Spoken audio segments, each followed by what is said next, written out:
C'est du pain quotidien. Marie Dupin, bonjour Marie. Bonjour. L'Union européenne a-t-elle financé illégalement la pêche électrique, cette technique très prisée des pêcheurs néerlandais?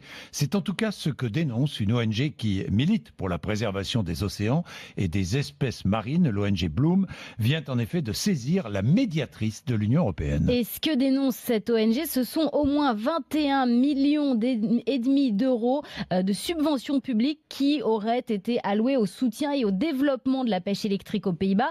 Ces subventions seraient illégales à plusieurs titres selon Bloom.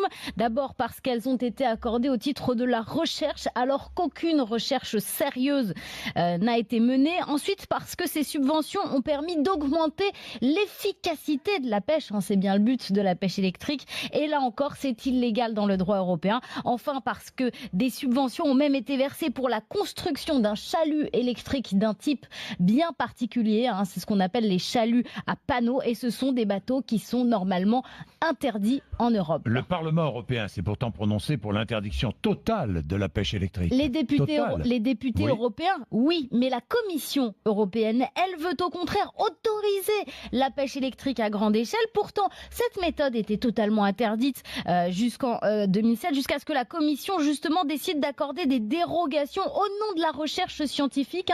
C'est le même argument qu'utilisent les Japonais pour pêcher la baleine. Les négociations entre le Parlement, la Commission et les États membres se jouent en ce moment à Bruxelles pour savoir si la pêche électrique sera interdite ou au contraire si tous les freins vont être levés. Quel est le problème avec la pêche électrique? Rappelons-le. La pêche électrique, ce sont des filets. Regardons sur AMC Découverte La pêche les électrique, images. ce sont des filets. Oui. Ce sont des images que justement m'a transmis l'ONG Bloom.